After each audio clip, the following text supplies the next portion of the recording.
আসসালামু আলাইকুম। চিংড়ি মাছ দিয়ে খুবই মজার মোচা ভাজি রেসিপি।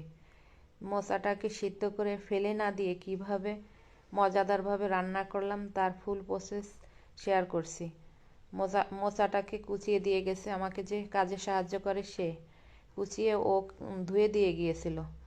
এরপর আমি আবারও অনেকক্ষণ বসে ধুয়ে নিলাম, কারণ মোচাটা আমি সিদ্ধ করে পানিটা ফেলে দেবো না, এজন্য অনেকক্ষণ বসে ধুয়ে নিলাম জালিতে করে। এবার রান্নায় চলে আসলাম।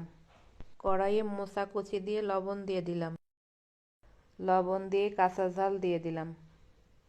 এরপর চিংড়ি মাছ দিয়ে দিলাম, একটু ছোট সাইজের চিংড়ি মাছ বেছে নিয়েছি এতে দেওয়ার জন্য।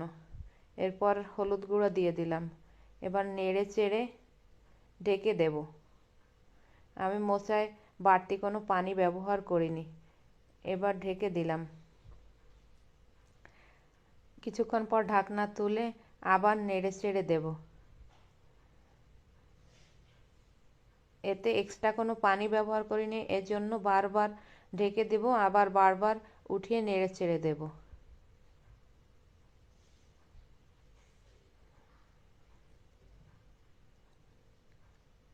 এভাবে কয়েকবার নেড়ে চেড়ে ঢেকে দেওয়ার কারণে মোচা থেকে কিছুটা পানি বের হবে। ওই পানিতেই মোচাটা সিদ্ধ হয়ে যাবে। যা আবারও ঢেকে আবারও ঢাকনা খুলে নেড়ে চেড়ে নিচ্ছি। এভাবে মোচাটা সফট হয়ে আসবে। এবার চেক করে নেব মোচাটা সিদ্ধ হয়ে গিয়েছে কিনা। আমার মোচাটা সিদ্ধ হয়ে গেছে। এখন নামিয়ে বাগারের জন্য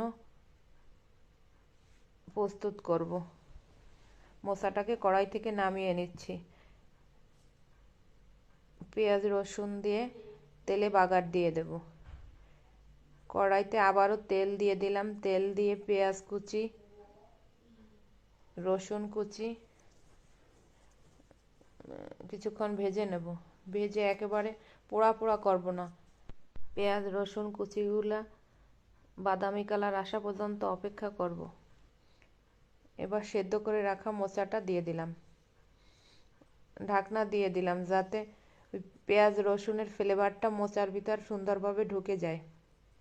আবার ঢাকনা খুলে খুন্তির সাহায্যে চেপে চেপে সুন্দরভাবে নেড়ে চেড়ে নিচ্ছি, যাতে করে মোচার ভিতরে চিংড়ি মাছ পেঁয়াজ রসুন তেলের ফ্লেভারটা সুন্দরভাবে ঢুকে যায়। এজন্য সুন্দরভাবে খুন্তির সাহায্যে নেড়ে চেড়ে নেব। এবার 1 চিমটি চিনি দিয়ে দিয়েছি, এতে মোচার কষটা যাতে না লাগে। এবার আমার মোচা রান্না ডান। নামিয়ে পরিবেশন করে নেব। মোচাটা খেতে অনেক সুস্বাদু হয়েছিল।